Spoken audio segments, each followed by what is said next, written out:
Eh bien bonsoir, bienvenue encore une fois dans le même coin de ma pièce, juste avec un setup différent. Ce soir je n'ai ni café ni thé, mais je compterai un petit verre de vin pour m'accompagner pour une petite série de vidéos que j'aimerais bien faire, parlant plus autour du cinéma. Je sais pas si toi tu le sais ou pas du tout, mais moi je suis en faculté de cinéma actuellement, je suis en ma 3e année, donc ma dernière année de licence, et donc ça fait 3 ans que je fais des études de cinéma à l'université.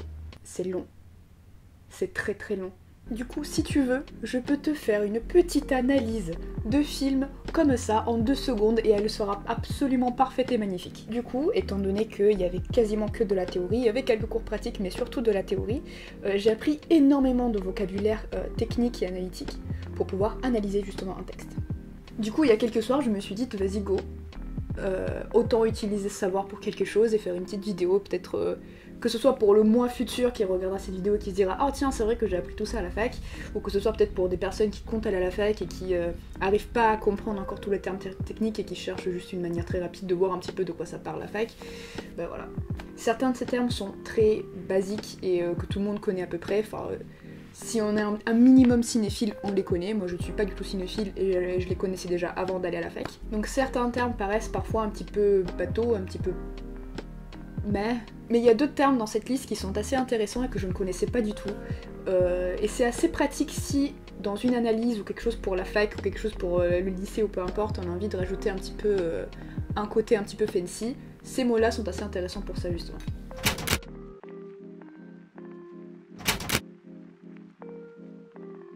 Le terme échelle de plan désigne le format dans lequel est montré un plan. Donc un plan c'est juste une partie d'une séquence qui va de coupe à coupe. Donc par exemple comme je vous le montre là actuellement.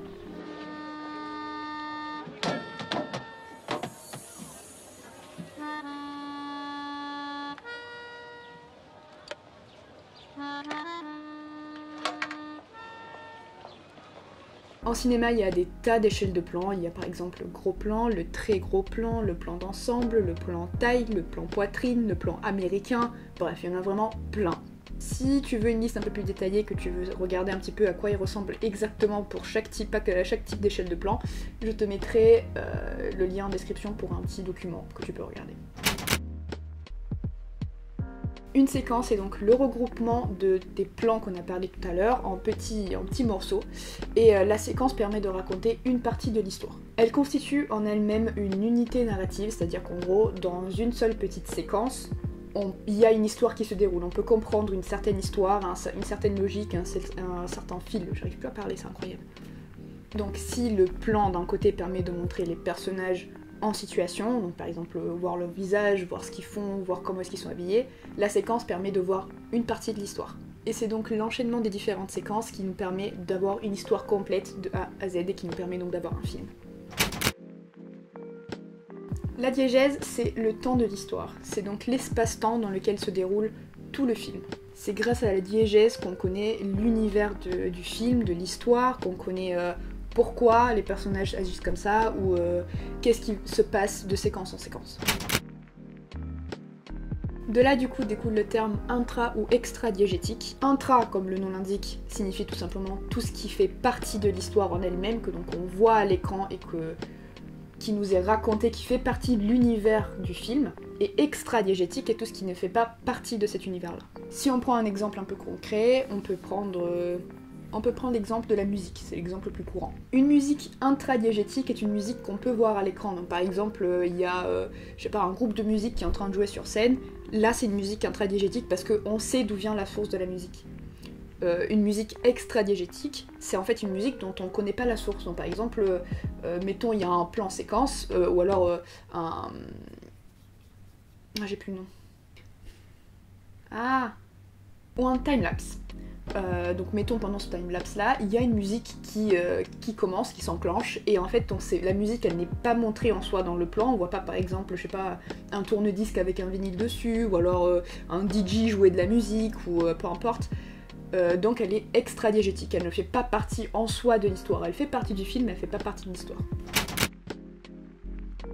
Les termes de champ ou hors champ indiquent tout simplement ce qu'on voit à l'écran ou ce qu'on ne voit pas à l'écran. Donc le champ par exemple c'est tout ce qui nous est montré par la caméra. Donc par exemple là ce que tu vois là, tout ce que tu peux voir dans ce plan-là que je suis en train de filmer, et le champ. Par contre, tout le reste de ma pièce, donc la guitare qui est là-bas, mon lit, des affaires sur la chaise, c'est du hors-champ. Un bon exemple de ça qui est souvent utilisé dans les films, c'est quand il y a par exemple un méchant qui apparaît dans l'histoire, parfois on le voit en hors-champ, c'est-à-dire qu'en fait par exemple, il y a un personnage dans le champ, dans le plan, on le voit, et il y a par exemple l'ombre du méchant qui apparaît sur le mur à côté du personnage, mais on voit pas le méchant en soi. Donc le méchant il est dans le hors-champ, et le personnage il est dans le champ. Là on va rentrer sur un terme un peu plus technique qui est un peu plus complexe je trouve, qui s'appelle la monstration. Le terme de monstration paraît assez complexe mais en fait il désigne tout simplement ce qui est montré à l'écran et comment est-ce qu'il est montré. Ici donc par exemple il y a de la monstration interne, c'est-à-dire qu'en fait c'est comme si la caméra elle faisait partie de l'histoire, elle était un personnage à part entière. Donc par exemple une monstration interne ça peut être un plan subjectif, donc c'est-à-dire que tout le monde regarde directement la caméra comme je suis moi en train de le faire, et la caméra fait partie de l'histoire, devient un vrai personnage. Ou alors il y a aussi la semi-subjective qui en fait correspond juste à montrer ce qu'un personnage regarde. Donc par exemple d'abord on voit un personnage regarder un point A, et après ensuite on se met à la place du personnage et on regarde ce même plan A. Donc on comprend qu'on est à la place du personnage, mais la caméra elle prend un rôle très subjectif. Ou alors il y a une monstration externe, donc en fait c'est au contraire quand la caméra est totalement objective, elle essaie de nous montrer le monde tel qu'il est, sans forcément être trop biaisée. Bien évidemment elle sera biaisée parce que il y a un artiste derrière, il y a un réalisateur derrière qui a choisi de montrer quelque chose, donc elle est forcément biaisée, mais par rapport à une caméra subjective, elle est plus lointaine et un peu plus omnisciente et distante. La monstration externe elle peut être soit marquée, donc par exemple où on voit que la caméra essaye forcément de montrer quelque chose d'objectif, quelque chose de distant, de vraiment l'éloigner de l'histoire pour juste montrer les choses comme elles se passent telles quelles. Ou alors masquer, c'est-à-dire qu'en fait la caméra elle va nous faire croire qu'elle essaie de nous montrer le maximum de choses, donc tout ce qui se passe dans la scène, mais en fait elle nous cache certains éléments ou alors elle nous en montre un peu trop. Cette dernière par exemple ça peut se montrer par soit une partie du cadre qui n'est pas montrée, donc par exemple quand il y a un méchant qui arrive, comme j'ai dit tout à l'heure avec le hors-champ, lorsqu'on voit son ombre, c'est comme si la caméra essayait de nous montrer tout ce qui se passait, donc on comprend qu'il y a un méchant qui arrive, mais en même temps elle cache exprès le visage du méchant pour ne pas nous le montrer tout de suite. Donc ça c'est une monstration externe masquée. La polarisation d'un film ou d'une histoire est en fait comment le narrateur et le spectateur et le personnage se posent dans l'histoire, on va dire. Comment le savoir est partagé. Il peut y avoir par exemple une polarisation énonciateur, donc celle-ci en fait il y a un énonciateur, donc plutôt un narrateur ou alors la personne qui écrit l'histoire, il y a le spectateur et le personnage, et en fait l'énonciateur et le personnage en savent tous les deux plus que le spectateur. Donc en fait nous on se retrouve juste plongé dans une histoire dont on comprend pas tous les détails, mais qu'à la fin nous sont révélés, et on sait que le personnage et la personne qui a écrit l'histoire en savent plus que nous, ils savent certains détails que l'on connaît pas, par exemple du passé du personnage ou du futur du personnage, mais nous on les sait pas encore, il nous apprendra au fur et à mesure du film. Il y a la polarisation personnage, où en fait le spectateur, l'énonciateur et le personnage en savent tout autant. Et enfin la polarisation spectateur, celle-ci elle est assez intéressante, moi je l'aime bien, c'est qu'en fait l'énonciateur et le spectateur en savent tous les deux plus que le personnage. Donc mettons par exemple il y a une voix off qui dit tel personnage va mourir dans 4 heures, nous en tant que spectateur on en sait autant que l'énonciateur, donc autant que la voix off ou que la personne qui raconte l'histoire, mais on en sait plus que le personnage lui-même, parce que le personnage il sait pas qu'il va mourir dans 4 heures, il n'entend pas la voix off, il y a que nous qui pouvons l'entendre en tant que spectateur. Little did he know that this simple, seemingly innocuous act would result in his imminent death. What? Le montage alterné est un type de montage qui consiste en fait tout simplement à associer deux plans qui n'ont pas de continuité spatiale, donc qui ne se passent pas dans le même lieu, mais qui suggèrent du coup avec cette association de ces deux plans une continuité temporelle. Donc par exemple ce sont soit deux moments qui se passent l'un après l'autre, donc mettons il y a un plan qui se passe un jeudi matin suivi d'un plan qui se passe le vendredi soir, s'ils sont mis côte à côte on comprend qu'ils sont l'un après l'autre, donc c'est un jeudi puis le lendemain. Ou alors que ce sont deux plans qui se passent en même temps, mais c'est juste à des lieux différents.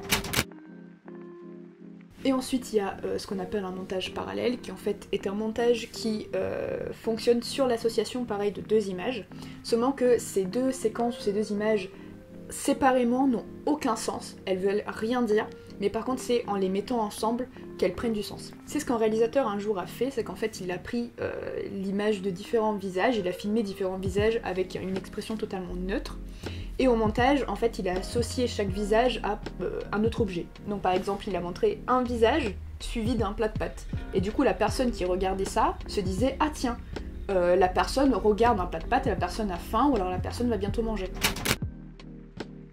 Donc voilà, ça c'était à peu près tous les termes dont je voulais parler. Il y en a plein d'autres, c'est juste que j'ai pas vraiment réfléchi. Donc voilà, j'espère que tu t'es bien amusé, que t'as bien aimé cette vidéo, et pour moi c'est tout. Donc je te dis à la prochaine.